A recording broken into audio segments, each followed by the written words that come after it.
चौहानों की नई शाखा रणथंभौर के चौहान।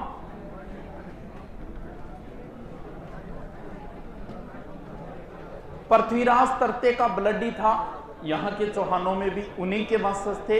आवाज ये क्या आ रही है? आवाज ये क्या आ रही है? गूंज रही है आवाज? सही है, ठीक है। चल साइलेंट हो जाओ, मैं पढ़ा दूं। पृथ्वीराज चौहान का ही बेटा था गोविंद। हरिराज ने कोशिश की अजमेर पर अधिकार करने की, गोविंद राज वहां से भागा और दूसरी जगह आ गया। कहां? रणथंभौर। और रणथंभौर के चौहान वंश की स्थापना कर दी इसने 1194 में। तो रणथंभौर के चौहान वंश का संस्थापक पृथ्वीराज तरते का बेटा कौन था? गोविंद। अब इसमें कई शासक आए, लेकिन अपन अब चौहानों को रणथंभौर के चौहान पढ़ने से पहले एक और चीज सीख लेते हैं, क्योंकि अब राजस्थान में साका और जोहरों का समय शुरू हो गया है। अब से पहले नहीं था, अजमेर के चौहानों में नहीं था, अब शुरू हो गया। तो उससे पहले अपन जानकारी ले लेते हैं थोड़ी सी कि साका क्या होता है। इतिहास के विद्यार्थी के लिए तो ये नॉर्मल बात है, और कई बार क्या है नॉर्मल हो जाती है, और गुरुजी के लिए भी ये चीज नॉर्मल हो जाती है। कई बार गुरुजी भी साका को डिटेल न करते, सीधा ही बता देते हैं कि ये राजस्थान का पहला साका हुआ, क्योंकि इतिहास के बच्चे के लिए बड़ी नॉर्मल चीज होती है। लेकिन अपन थोड़ा सा इसका विश्लेषण कर लेते हैं, कंसेप्ट क्लियर कर लेते हैं कि साका क्या है। साका एक फिल्म है, किंग ये ओहो आज लगता है फिर डोली जला के आया है। चल, साका इज ए कंप्लीट प्रोसेस। क्यों? कितनी अच्छी इंग्लिश आती है मेरे को। साका इज ए कंप्लीट प्रोसेस, और साका तभी माना जाएगा जब दो काम होंगे। एक होगा केसरिया और दूसरा होगा जोहर। यही तो समझना है। अब कई बार अब हमें यह सीखना है, दो काम का मतलब ये, या तो पुरुष मारे जाएंगे वीरगति को प्राप्त होंगे, या फिर पुरुष और महिलाएं भी किसी तरीके से मारी जाएगी, यानी आत्मोत्सर्ग कर देगी। अब हमें यह सीखना है कि जो पुरुष मारे जाए, पुरुष जो वीरगति को प्राप्त हो जाते थे उसे क्या बोला जाता था, और जो महिलाएं मारी जाती थी उसे क्या बोला जाएगा। यही तो कंसेप्ट सीखना है। तो हम दो तरीके से सीख लेंगे, एक ट्रिक से सीख लेंगे या फिर कोई और तरीके से सीख लेंगे। देखो, पहले तो आओ केसरिया पे। केसरिया तो एक रंग है, हरा सफेद केसरिया रंग है। और केसरिया रंग किस चीज का प्रतीक है? अगर आपसे सीधा पूछ लूं कि केसरिया रंग, और हमने हमारे राष्ट्रीय ध्वज में सबसे ऊपर हमने केसरिया रंग रखा है। क्यों भाई, ऐसा क्या है केसरिया रंग में? हरा, बीच में सफेद और सबसे ऊपर केसरिया। तो केसरिया रंग में ऐसा क्या है कि हमने इसको सबसे ऊपर ही ऊपर रखा है। तो केसरिया रंग प्रतीक माना जाता है किस चीज का? बलिदान का। यानी पुराना अपना साफा उतार के और राजपूत नया साफा धारण करेंगे, कौन सा? केसरिया। तो केसरिया साफा पहनने का मतलब क्या हुआ? केसरिया साफा पहनने का मतलब एक ही है कि अब सर पे भवानी सवार हो गई है, अब या तो मारेंगे या मरेंगे, दोनों में से एक काम होगा। तो केसरिया रंग ही बलिदान का प्रतीक होता है। दुश्मन को ज्यादा से ज्यादा हानि पहुंचा के मरना है, बस वही केसरिया है। यानी केसरिया साफा है, साफा पुरुष पहनेंगे, अगर पुरुष वीरगति को प्राप्त हो जाए तो उसे क्या बोलेंगे? दूसरा सीधा देखो, जैसे जोहर, जैसे जलना, या तो ऐसे याद कर लो, जलने का कार्य कौन करेगी? महिलाएं। अगर महिलाएं किसी तरीके से मारी जाए, ये सिचुएशन पे डिपेंड है। हमारा दिमाग में एक सेट होती है कि महिलाएं जोहर में सिर्फ अग्नि जोर करती है, ये कोई जरूरी नहीं है। हो सकता है कई बार मौका ही न मिले ऐसा, या फिर कई बार पानी में कूद के भी कर ले, जैसे रणथंभौर का जो पहला शाखा होगा वो जल जोर की श्रेणी में आता है, तो हो सकता है ऐसा भी हो। अब कई लोग भ्रमित हो जाते हैं एक चीज से कि जोहर और सती को एक ही समझ लेते हैं। अब यह कंसेप्ट क्लियर करता हूं कि सती और जोहर में क्या अंतर है। देखो जोहर जो होगा, अब कई बार ये पूछ लेते हैं कि गुरुजी पूछे, अपने में कई बार दिमाग में आ जाती है, गुरुजी की जोहर पहले होगा कि केसरिया पहले होगा। वैसे तो सिचुएशन पे डिपेंड होता है, लेकिन जितने भी उदाहरण है अपने राजस्थान की हिस्ट्री में, वो सारों में जोहर क्या हुआ है, पहले हुआ है। हर महिला की यही इच्छा होती है कि वो सुहागन मरे, जोहर पहले ही होगा। और जोहर पहले किया किस उद्देश्य से जाता था, उद्देश्य ही वही था, जोहर पहले क्यों होगा। जैसे मान लो चित्तौड़ दुर्ग के तीसरे साके की समय की बात करता हूं, वहां डिटेल से करेंगे। अकबर ने तीसरे साके के समय चित्तौड़ को घेर लिया था, और उस समय अकबर की जो जनसंख्या, जो सैनिक थे, वो 50 से 60 हजार के बीच थे, और अंदर जो राजपूत थे वो थे मात्र 8,000।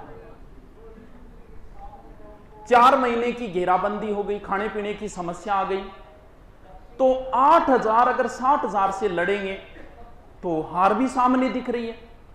तो फिर क्या करते थे, एक रात्रि भोज का आयोजन किया। उस समय चित्तौड़ के तीसरे सारे लोगों ने एक साथ खाना खाया, महिलाओं ने एक दुल्हन की तरह 16 श्रृंगार किए। पहले महिलाओं ने जोहर किया, अब पुरुष जो है वो स्वतंत्र हो गए, किसी प्रकार की कोई टेंशन नहीं है। क्यों करते थे गुरुजी, ऐसा क्यों करते थे, महिलाओं को क्यों जलाते थे, या फिर महिलाएं क्यों जलती थी। देखो कारण क्या है इसका, ये जितनी भी घटनाएं हुई वो सारी विदेशी आक्रमणकारियों के समय हुई। ऐसा कोई उदाहरण नहीं है, एक लास्ट साक्य की जरूर आती है, बाकी ऐसा कोई उदाहरण नहीं है कि कभी हिंदुओं की वजह से कभी हिंदुओं ने जोहर या केसर किया हो। विदेशी आक्रमणकारियों के समय होता था। क्यों, पुरुष मारे गए, जो महिलाएं बची, भाई वो आक्रमणकारी आते क्यों थे, या तो महिलाओं को गिरफ्तार करने के लिए या फिर धन दौलत लेने के लिए। तो करते क्या थे, वीरगति से प्राप्त होने से पहले महिलाएं तो अग्नि के अंदर समर्पित हो गई, गहने वगैरह धन दौलत सब का सब बर्बाद, यानी सारा का सारा खत्म कर देते ताकि दुश्मन के कुछ हाथ ही ना लगे। तो अब फिर टेंशन का ही है, बिना टेंशन होके हम लड़े और जितना नुकसान कर सकते हैं उतना नुकसान करके मरे, ताकि पीछे हमें कोई टेंशन नहीं रहे। वो जो विदेशी आक्रमणकारी आते, जो महिलाएं बसती थी, उन्हें वो गिरफ्तार कर लेते थे, यहां से ले जाते थे, ले जाके वहां पे रखेल बनाते थे, उनका एक दरबार लगता था नंगा, कई बार दरबार लगा के वहां बेचा करते थे। इन चीजों से बचने के लिए हम क्या करते थे, तो ये तो हो गया एक तरीके का अपना स्वाभिमान के लिए हो गई, महिलाओं की इज्जत बचाने के लिए हो गया ये तो। अब अंतर सीखो कि जोहर और सती में अंतर क्या है। सती के अंदर क्योंकि एक क्यों समझ लेते हैं, क्योंकि सती में भी जो सती होती है वो भी 16 श्रृंगार करके होती है, पूरी तरीके से दुल्हन की तरह सज के, और यहां भी ऐसा ही हो रहा है। तो अंतर क्या है, पहला अंतर, ये तो जीवित पति के होगा, उस समय पति तो जीवित है क्योंकि केसरिया हुआ ही नहीं है, जबकि सती कब होती है, पति के मृत्यु के बाद। दूसरा, सती एक कुप्रथा है,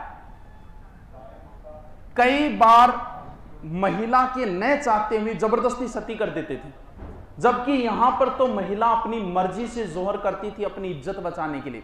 यह तो एक सौभाग्य का विषय माना जाता था कि जोहर हुआ है, महिला ने जोहर किया है, अपनी कुल देवता या कुल देवी या जय भवानी का नारा बोल के अग्नि में समर्पित होती थी, जबकि यहां तो जबरदस्ती किया जाता था।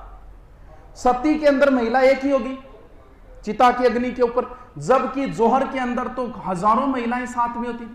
जैसे चित्तौड़ के पहले समय के समय 1600 रानियों ने जोहर किया, दूसरे साक्य के समय 13,000 रानियों ने जोहर किया, तीसरे साक्य के समय 700 रानियों ने जोहर किया। तो ये तो एक साथ कई महिलाएं एक साथ करती थी, जबकि सती के अंदर अकेली। तो ये अंतर है सती और जोहर के अंदर। इन दोनों को एक ही मत समझ लेना, दोनों अलग अलग चीजें हैं। अगर इन दोनों में से कोई एक काम नहीं हुआ तो उसे बोला जाएगा अर्धशाखा। सर राजस्थान में ऐसा कोई उदाहरण है? बिल्कुल है, जैसलमेर का अंतिम शाखा जो था वो अर्धशाखा था। सर भारत का पहला शाखा वैसे तो अलेक्जेंडर सिकंदर के समय माना जाता है, लेकिन वो इतना प्रमाणित नहीं है। मोहम्मद बिन कासिम के समय 1712 ईस्वी में सिंध का 712 ईस्वी में सिंध का राजा था, और उस राजा के समय हुआ था, दाहिर नाम था उसका, दाहिर। राजस्थान का पहला अब आएगा। अंतिम जो हुआ था भारत का वो 18वीं सदी में हुआ था। बहादुर सिंह नाम का राजा था, कोल दिल्ली के नजदीक एक जगह पड़ती है, वहां का राजा था, वो अंतिम था भारत का।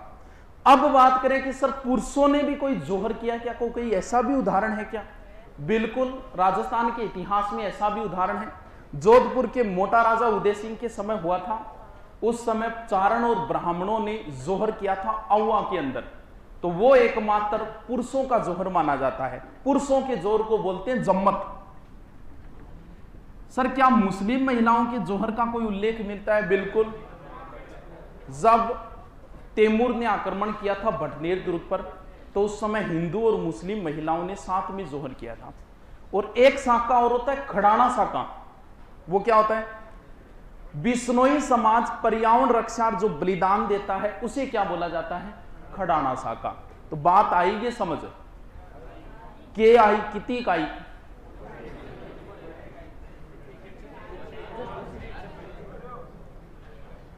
केसरियो जोहर साके कंसेप्ट क्लियर होयोगे?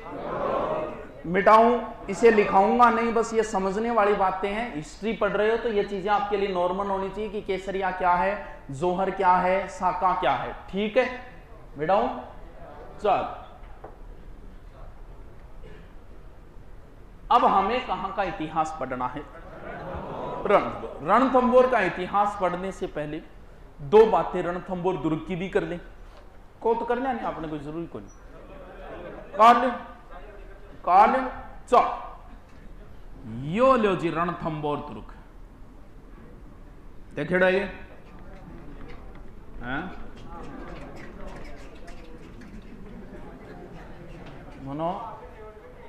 मोना बैरू बढ़ जाएगा मेरे, जरूरी को नहीं भवानी बढ़े, बैरू भी बढ़े, कई बार धोड़ मार के बाहर काट दूं, के लगाऊं के लाऊं करो 12, फिर 12 अपनी शुभ चिंतक तो यही बहुत है।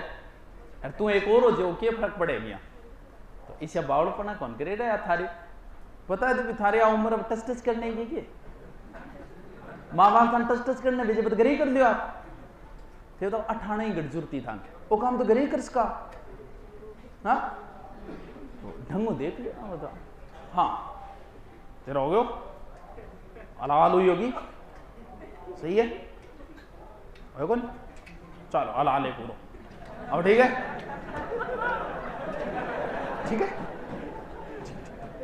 हाँ आपने भी ठीक है, ठीक है आपने बैठेगा बापू। चल, रणथंबोर दुर्ग किसने बनवाया?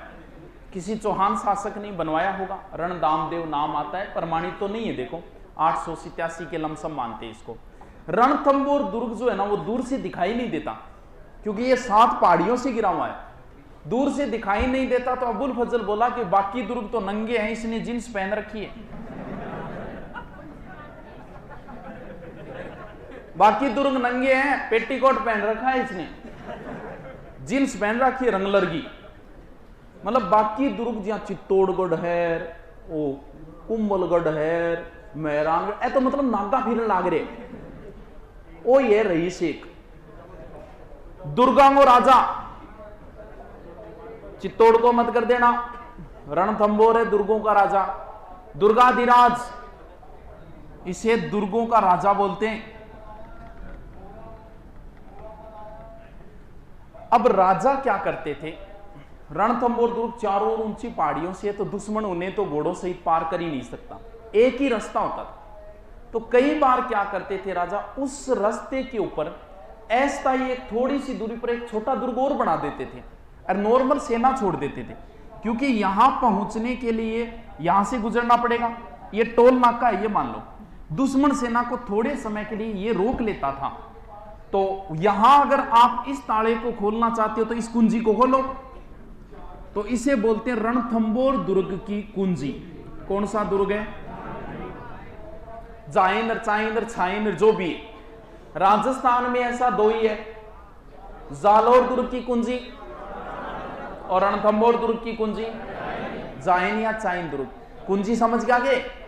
अरे जैसे आंटी तक पहुंचने के लिए कुछ लड़के आंटी के बच्चे को खिलाते हैं, ओ लो लो लो बिस्कुट ला दो, वो क्या है? आंटी तक पहुंचने का रास्ता है क्या वो बच्चा? समझदार लोग करते हैं ऐसा। हाँ बहुत समझ। अगर कोई आदमी दूसरे टाबर ने खिला रहे हैं समझ लो बेईमानी है, गठन गठन आप ने खिलाने टाइम को लोग दूसरा खिलाने लग रहे, तो वो कुंजी है। तो रणथंभौर दुर्ग की कुंजी जाइन दुर्ग। अब दुर्ग के अंदर पढ़ोगे, सबसे पहले एक दरवाजा आएगा नौलख। वैसे तो किसी दरवाजे का नाम नहीं पूछा गया कभी, लेकिन इस दरवाजे का पूछा गया था, क्योंकि लगभग अपने जो राजा महाराजाओं के जितने भी दुर्ग है ना, तो वो देवी देवताओं पर नाम रखते थे। किसी का भैरव पोल रख दिया, किसी का हनुमान पोल, किसी का लक्ष्मण पोल, किसी का राम पोल। तो वो ऐसी चीज नहीं पूछ सकता, क्योंकि पेपर बनाने वाला अगर राम पोल पूछा तो कंफ्यूज वो भी रहता है कि यार राम पोल किसी और दरवाजे का भी तो हो सकता है, तो विवादित हो गया। तो ऐसा पूछेगा कि जो सिर्फ अलग और कहीं ना हो, जैसे नौलखा, उसे पता है नौलखा नाम का और दरवाजा किसी दुर्ग के नहीं है, तब इसको पूछा था। अब दुर्ग के आप अंदर घुसो, सबसे पहले यहां पर एक चौकी बनी हुई है। उस चौकी के ऊपर 32 खंबे हैं, यानी चौकी है, चौकी ऊपर यहां थोड़ा थोड़ा ऊपर छोड़ेगा, जहां पर लास्ट में ऊपर पिलर बनावा नहीं, और पिलर को छत के ऊपर छोड़ दिया नहीं। 20 तरीकों 32 बोलियो किए। हो सकता है कभी ये पूरी भी रही होगी, किसी ने तोड़ दी होगी। तो 32 खंबा की छतरी है। बताते हमीर का पिता था जेतर सिंह। जय सीमा भी नाम आता है। एक बार नाम पूछा भी था कि हमीर के पिता का क्या नाम है। उसने 32 वर्ष तक शासन किया था, उसकी याद में हमीर ने बनवाया था। हमीर यहीं बैठ के न्याय करता था, इसीलिए इसे क्या बोलते हैं, शाबाश, न्याय की छतरी। दुर्ग के लास्ट में जाओ, पीछे पीछे एक मंदिर है। कौन सा, शाबाश, त्रिनेत्र गणेश मंदिर। अब ध्यान क्या रखना है, 3 नेत्र तो शिव जी के हैं। अरे शिव जी के टबरिया के 3 नेत्र है, ये तो अलग बात है।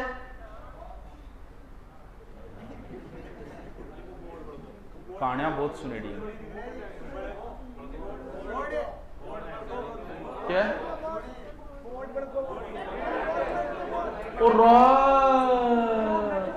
बंद कर रहे, बंद कर, तू ना कंप्लीट कर देंगे आज। हाँ जो भी है कर देना, क्यों टेंशन लो।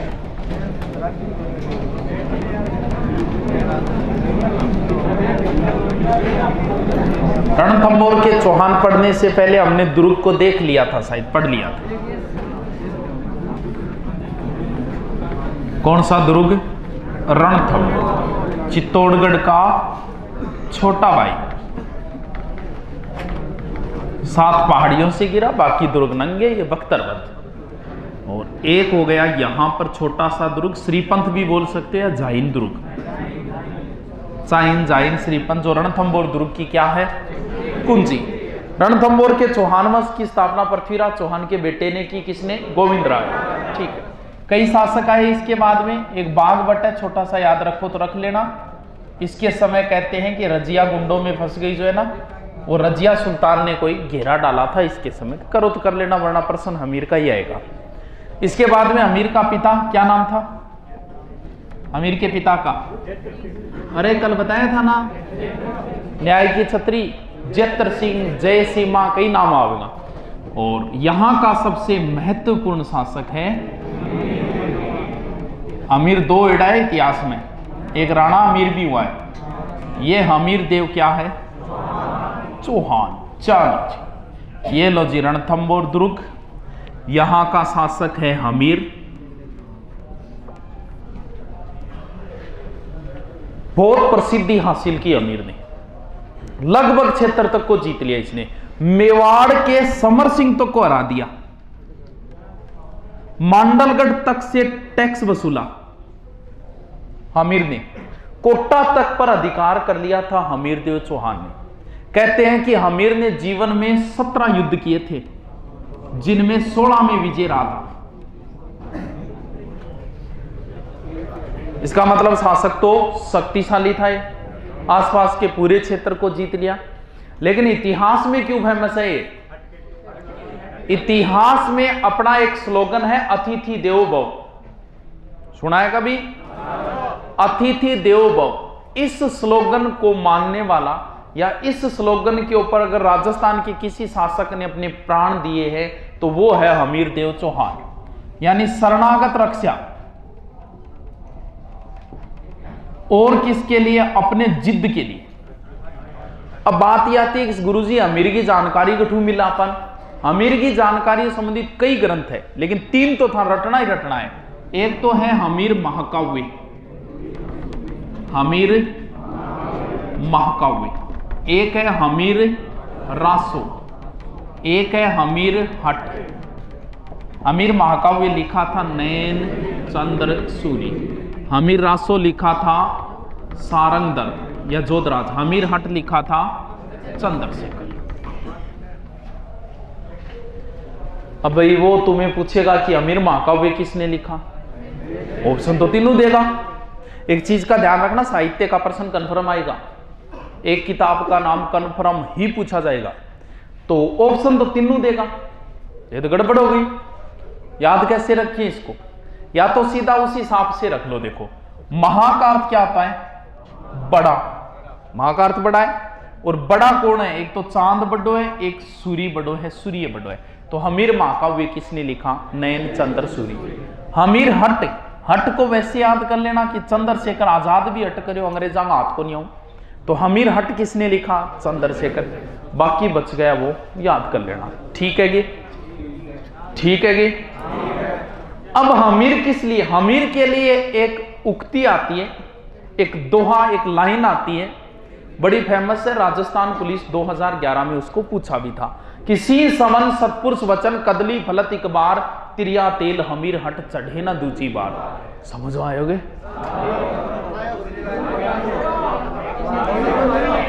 सिंह समन सतपुरुष वचन कदली फलत एक बार, तिरिया तेल हमीर हट चढ़े ना दूजी बार। वाह, आयोगे? अकेला इटा लगाइए रखिए, मैं दिखा ही को नहीं रहा। सिंह समन सतपुरुष वचन कदली फलत एक बार, तिरिया तेल हमीर हट चढ़े ना दूजी बार। सिंह समन का अर्थ होता है, सिंह का मतलब शेर, समन को मतलब टाबर। शेर नहीं बतावा एक बार ही टाबर जामे बिंग बाद ऑपरेशन करा ले, वो फिगर खराब होता है ऐसे बार बार कराने से। सतपुरुष वचन, सज्जन आदमी एक बार बोल देता है, बोल देता है। रघुकुल रीत सदा चली आई, प्राण जाए। तो सतपुरुष वचन। कदली फलत एक बार, कदली बोलते हैं केड़े को। केड़े का फल एक बार लगता है, उसके बाद केड़े को दोबारा काटना पड़ता है, फिर केड़ा। कदली फलत एक बार, तिरिया तेल। और कौन सो तेल आ गयो रहे है? पतंजलि पर मिल जाओगे? हाँ, तिरिया तेल, तेल को नाम लेता है, दो तीन ही तेल ध्यान में रहे आदमी। इस उम्र में तो नहीं, लेकिन धीरे धीरे पता चल जाएगा कौन सा तेल बढ़िया है, कौन सा घटिया है। तो तिरिया तेल बड़ो कौन सो तेल आओ? वो मिले गए बीकानेर मिले। सिंह सवन तिरिया तेल, 3 हट होते हैं, एक राज हट होता है, एक बाल हट होता है, एक तिरिया हट होता है। तिरिया क्या बोला? राज हट मतलब राजा, बाल का मतलब बालक, और तिरिया, तिरिया बोले लुगाई। लुगाई को कौन सो तेला है? तिरिया तेल, तिरिया तेल का अर्थ होता है लुगाई का एक करी तेल चढ़े। तेल चढ़ने का मतलब होता है हल्दी लगना, और हल्दी लगने का मतलब होता है ब्याह। लुगाई को औरत का एक बार ही विवाह होता है ना। गुरुजी मारा पड़ोसन है, चौथी बार कर रही है, तारी पड़ोसन कर सके। ये राजपूत महिला के लिए कहा गया है, क्योंकि राजपूतों में महिला का विवाह सिर्फ एक बार ही होता है, पुनर्विवाह नहीं होता। आज भी अपने कई जातियां हैं जिनमें पुनर्विवाह नहीं होता, नई चलन है आजकल भी। तो राजपूत महिला के लिए कहा गया है तिरिया तेल हमीर हट चढ़े ना दूजी बार। और हमीर ने एक बार ठान लिया। अब देखते हैं भाई साहब हमीर ने ऐसा क्या ठाना, ऐसी कौन सी जिद पकड़ के बैठा था हमीर। देखो, जब प्रतिष्ठा तो फैल गई हमीर की चारों, अच्छी प्रसिद्धि हो गई हमीर ने, और यज्ञ वगैरह का आयोजन भी करवा रहा है, कोटि यजन यज्ञ वगैरह करवाया। हमीर के समय दिल्ली का शासक था जलालुद्दीन खिलजी। जलालुद्दीन खिलजी, ठीक है जी। ग्रंथ तो याद हो गया कि हो गया तो मिटा दूं, कोई समस्या तो नहीं है, नहीं है तो बता दे, मेट दूं आपसे। हैं रिकॉर्डिंग हो रही है, नहीं मेट त्योहार चौकी मेट त्योहार। अरे बंद तो कर लिया, पर वो ऑनलाइन भी तो देना पड़ेगा। हाँ, जलालुद्दीन ने हमीर देव चौहान पे आक्रमण किया 1291। हमीर का शासनकाल 1282 से 1301 है। तो 1292-91 में आक्रमण किया। तो सबसे पहले किस दुर्ग पे? जाइन। गुरदास सैनी रक्षा करते हुए इस दुर्ग को मारा गया। और उसके बाद में उसने किस दुर्ग को घेर लिया? जलालुद्दीन ने लंबी घेराबंदी चली। हमीर की व्यू रचना अच्छी थी। इस दुर्ग को जलालुद्दीन जीत नहीं पाया और वापस जाना भी इसकी मजबूरी सी हो गई कि अब रवाना होना पड़ेगा। तो फिर क्या करें? जिए तो फिर जिए कैसे? बिन आपके। इधर से इनकर आयो, भी आ जाओ। है खोल दे रहे कि आप हो है? अरे आइए आइए। हाँ, तो कई बार क्या होता है, हम ऐसे ट्राई करते हैं, कई बार कोई ऐसी काम करें और जिस चीज को हम प्राप्त करना चाहें, क्या कई बार छोड़ दे रहे हैं, क्यों माने, क्यों डिस्टर्ब करो, बाद में जो और किसी चीज को कई बार इनने देख ले, वो जरूरी है, देख ले, मैं थम जाऊं 2-4 मिनट। अरे वाह, सीधा हो गया बेटिया वो।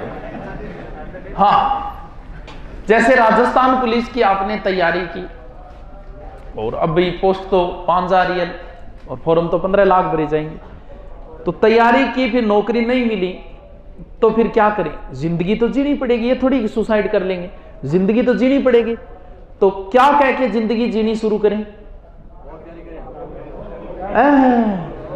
जिस चीज को आपने प्राप्त करने की कोशिश की वो वस्तु आपके हाथ नहीं लगी। तो साइकोलॉजी में एक नियम होता है, जैसे लोमड़ी ने अंगूर को प्राप्त करने की कोशिश की, अंगूर उसके हाथ नहीं लगा, अब अंगूर में कमी निकाल दो ना, खट्टे है। राजस्थान पुलिस की तैयारी की, राजस्थान पुलिस में सिलेक्शन नहीं हुआ, तो अपने में तो कोई कमी बतानी नहीं, क्योंकि हम में तो कोई कमी है ही नहीं। तो कह दो कि राजस्थान पुलिस की मैं तैयारी नहीं कर रहा था, मैं तो आरएस की तैयारी कर रहा था, मैं तो ऐसे ही गया था। और पुलिस की नौकरी थोड़ी, यार पुलिस की नौकरी थोड़ी करूंगा मैं, पुलिस की नौकरी अच्छी नहीं है, ड्यूटी करनी पड़ती है यार, ऐसे करके पुलिस की नौकरी में कमी निकाल दो, हो गई शांति।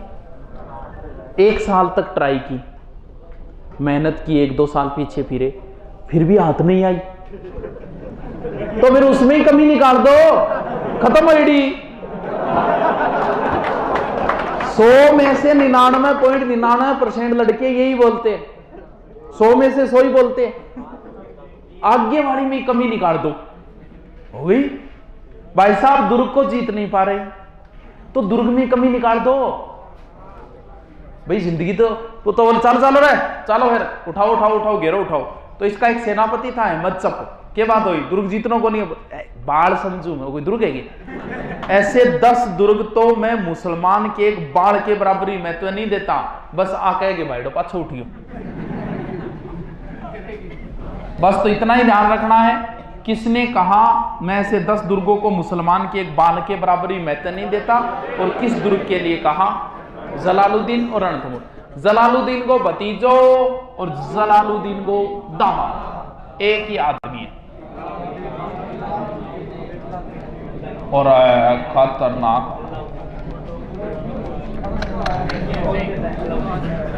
वो आदमी बड़ो खतरनाक है बेटी को जो खतरनाक।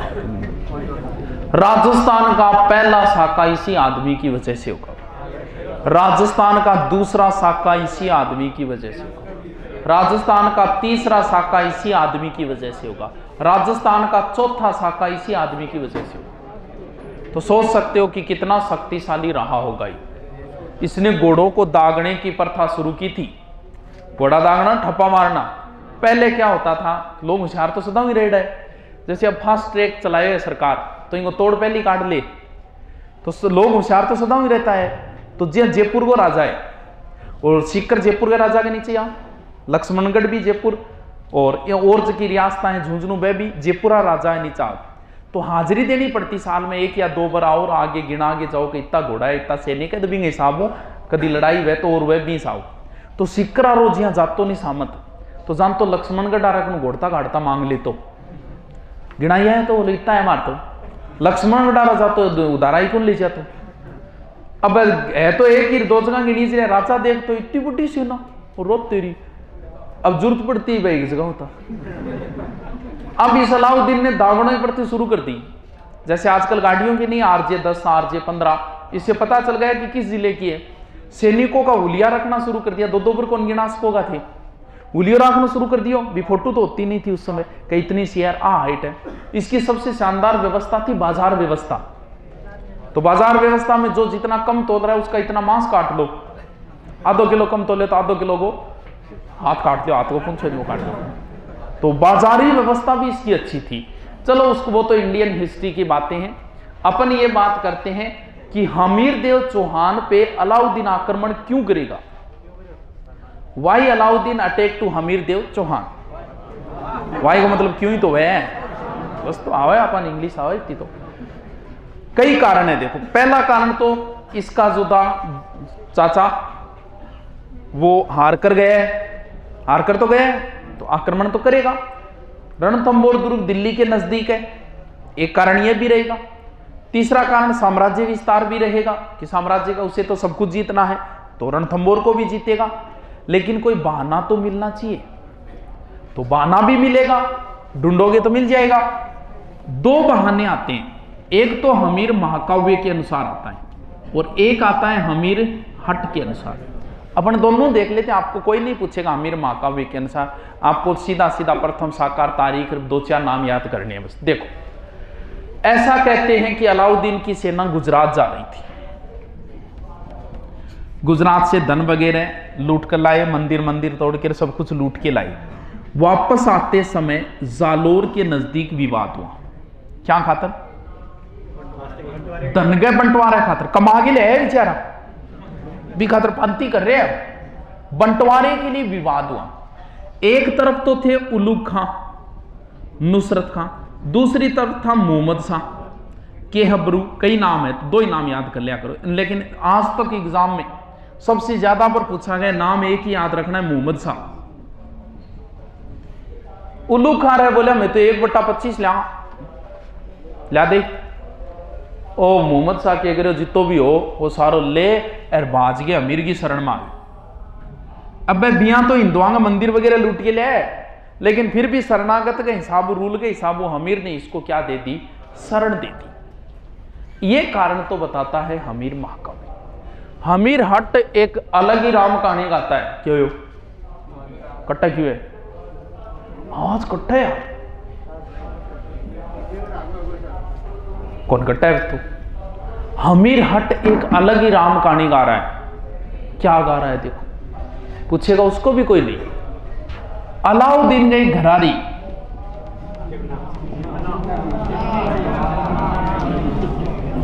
वो ही कौन? नाम आपको एक ही याद रखना है, कौन है? मोहम्मद शाह। आवाज कट रही है यार, आवाज कट्टे की है,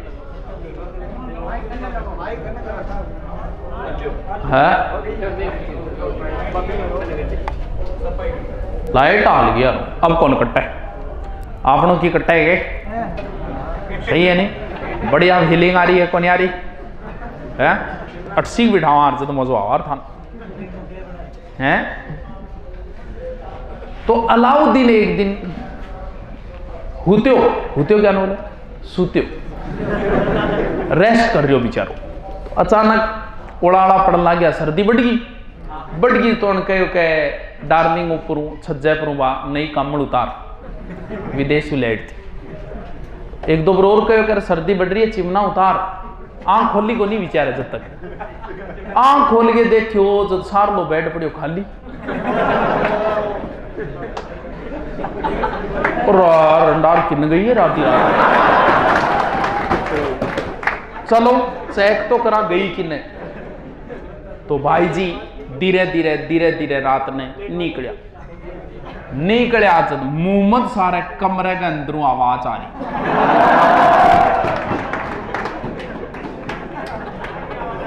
लेती हूं जब अंगड़ाई या मैं जोर जोर से आहा ऊह की आवाज जोर की करी रहे बड़े देखो बड़ंदे रात ने तो के का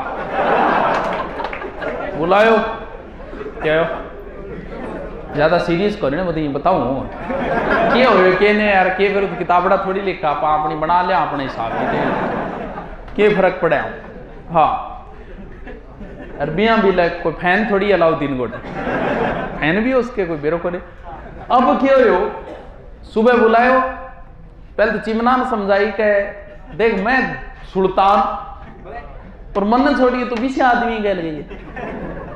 अरे वो है तो सेनापति अरे मैं तो दिल्ली को सुल्तान मुझको सहना ये जबर आ जाता और तेरी जुदाई में किस तरह सब्र आ जाता और मुझे छोड़कर वो जिस आदमी के पास गया मेरी बराबरी का भी होता तो सब्र आ जाता।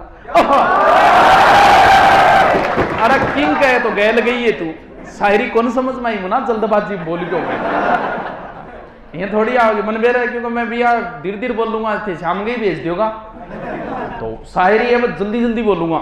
शायरी सुनेड़ी है फिर कोई मास्टर और भी सुनाओगे वो डिपार्टमेंट मेरे का नहीं है मैं ट्रकों के पीछे लिखेड़ी वैसी क्यों तो सारी याद कर रखी है मैं ट्रकों के पीछे से किए नहीं बस सारी याद कर ली मैं है बता दी नहीं। तो मोहम्मद शाह ने भी समझाया कि यार मेरे तो एक ही चिमनी एक ही चाननो तू ले गया यार देख ले यार। ओ मोहम्मद शाह के करो बटो बोलो गए देखी बड़ी बेटी आवाज तने तू टेम ही कौन दे रहे चिमना तो लागे आ जीत लियो वो जीत लियो तो जीत लियो बाहर जीतने में लाग रहे पहले इंगो तो दिल जीते ओ बड़ो गाड़ी गलोच करके बाजिए उठो और की कना गयो हमीर कर अलाउद्दीन बेचारा मैसेज करे कि यार मेरे लुगावड़ी छेड़ के आए यार तो भेज दे पास। अमीर ने मना कर दिया बोले आज ध्यान काल ध्यान। अब अलाउद्दीन आपका सैनिक भेजे यानी 2-3 बार अभियान करा अलाउद्दीन को एक बार ही नहीं आया था। अलाउद्दीन ने पहले वही दोनों व्यक्ति रहेंगे उलूग खां ये दो नाम ध्यान रखना पहले आए उलूग खां और नुसरत खां इधर से आए और बनास नदी के किनारे पड़ाव डाला। हमीर ने भी उस समय हमीर एक यज्ञ में लगा हुआ था कोटियजन उस समय कोटियजन यज्ञ बताते हैं अश्वमेध की तरह ही होता था। कोटियजन यज्ञ का जो पंडित था वो विश्वरूप था यानी विश्वरूप की देखरेख में कोटियजन यज्ञ का आयोजन कर रहा था। ठीक है जी। तो हमीर ने भी इधर से सेना भेजी भीम सिंह और धर्म सिंह के नेतृत्व में भीम सिंह एंड धर्म सिंह। मेरा फोन आ गया क्यों आया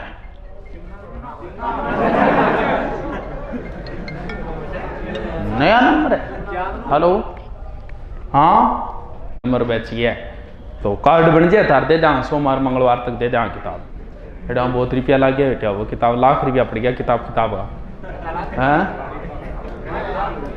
तो लाख तो हो गया 200 रुपया के 500 किताबें काट ले भाई छपाई के तो पैसे लेंगे ही फ्री थोड़ी देगा मने भाई किताब ठीक है कमाई करते उसमें निकल जाएगी लेकिन भी किताब के तो वो छपाई के तो घर से थोड़ी लेंगे वो आगे वाले हाँ तो वो तो लगेंगे।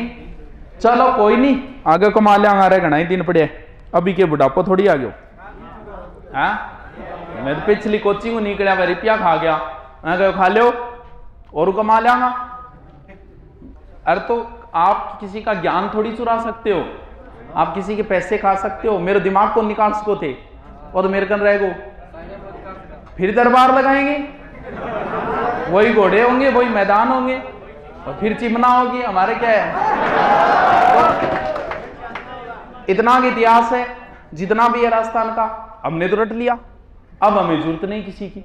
अब ये इतिहास जब तक है तब तक अपने को कोई टेंशन नहीं, अपनी को तो रोजी रोटी चल रही है, अच्छी चल रही है। थोड़े दिनों बाद हिमालय की मुंज व चोटी पे जाऊंगा, वहां सोमरस प्राप्त होता है वैदिक काल में, तो वहीं रहेंगे, अपने को जरूरत ही नहीं है। किताबों का काम चल रहा है, ऐप बेचने लग रहा। अब हम किसी के यहाँ पढ़ाने नहीं जाएंगे, अब कुआ नहीं जाएगा किसी के पास, जो प्यासा है वो कुएं के पास आ जाओ। अब जाना वाना छोड़ दिया सब। लोग नाम का गलत यूज लेते हैं, ये पता चल गया, तो गलत यूज अब नहीं लेने देंगे किसी को, नहीं जाएंगे। चेतक प्यासा मर जाएगा, अब मुगलों का पानी नहीं पिएगा। ये तो यहाँ चढ़ाई करो नामन, बिना मतलब वीडियो हो जाएगा बड़ो लंबो, काटा छांटी करनी पड़ेगी। चलो कोई नहीं, जान दो, गठा गयो मैं। हाँ, भीम सिंह और धर्म सिंह ने भेजो, युद्ध तो जीत गयो। हिंदुआट घाटी बोले, बनास नदी के किनारे, बट युद्ध हो हिंदुआट घाटी।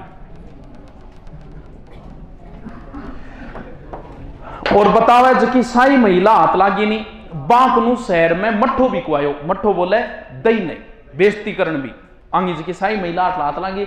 अब क्यों भीम सिंह और धर्म सिंह वापस आ रहा, तो भीम सिंह पीछे पीछे चल रहे हो, तो अचानक बताते हैं कि एक सेना ने आक्रमण कर दिया था, भीम सिंह मारा गया था। इसका जिम्मेवार हमीर ने धर्म सिंह को माना, धर्म सिंह को हटा दिया था उसने सेनापति, यानी अंदर की हमीर की अंदर की व्यवस्था खराब हो गई।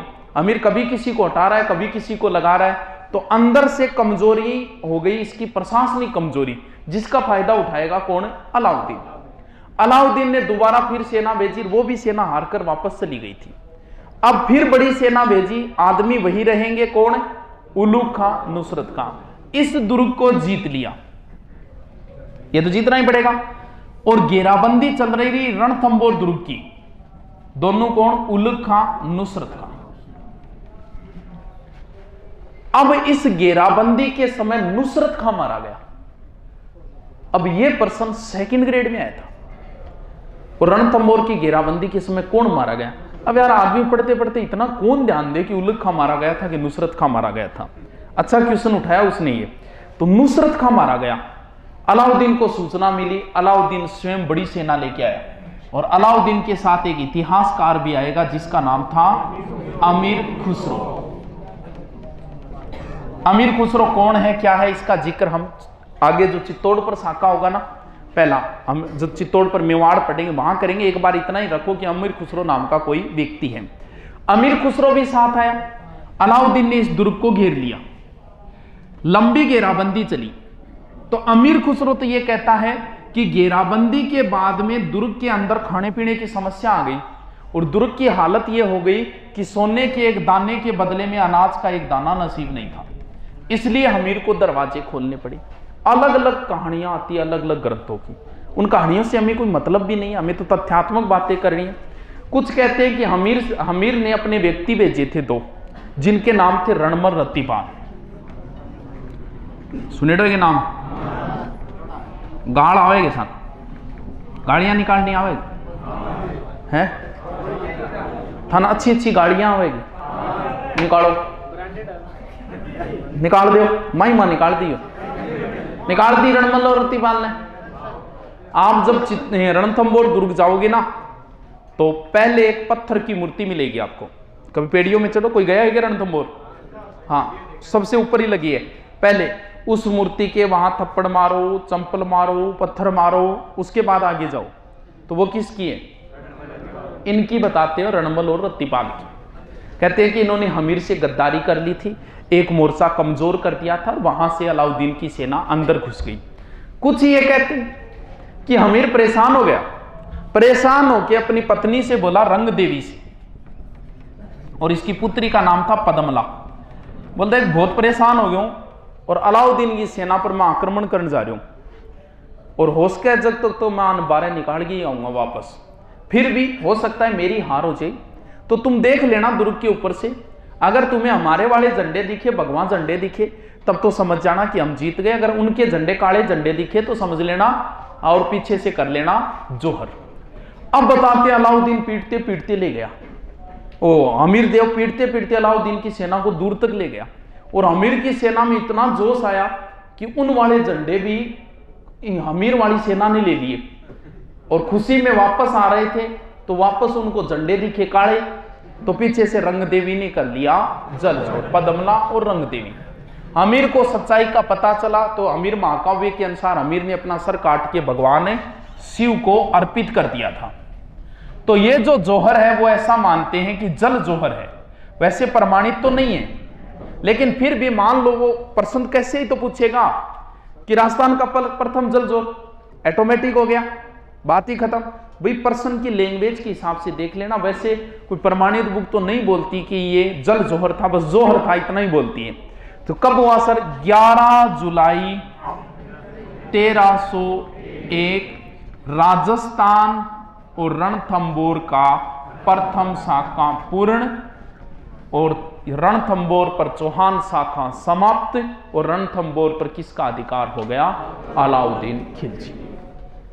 तो प्रश्न कौन सा बने गुरुजी? अमीर का। एक तो सिंह समन वाली लाइन पूछ ली गई है, 3 ग्रंथों के नाम ध्यान रखने पड़ेंगे, किस ग्रंथ को किसने लिखा। इसके बाद में जलालुद्दीन का वो डायलॉग याद रखना पड़ेगा जो कमेंट देके गया था, ऐसे 10 दुर्ग तो बाल समझूसी तो से याद रखो।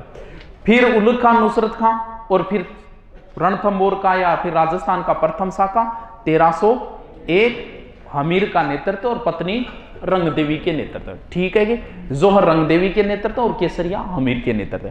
ठीक है, पूरा हो गया। तो रणथंबोर की चौहान शाखा कंप्लीट हो गई।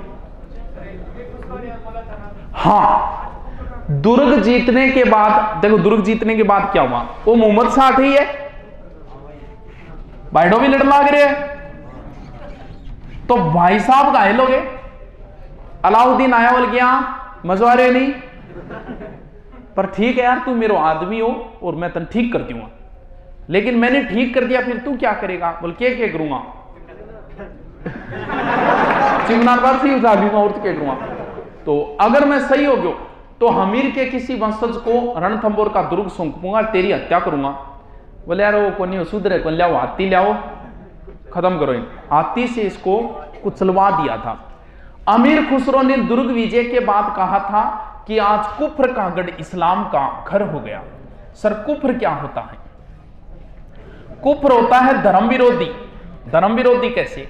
जैसे कोई हिंदू धर्म में मीट खा रहा है तो वो कुफ्र कार्य है, यानी वो धर्म विरोधी कार्य है।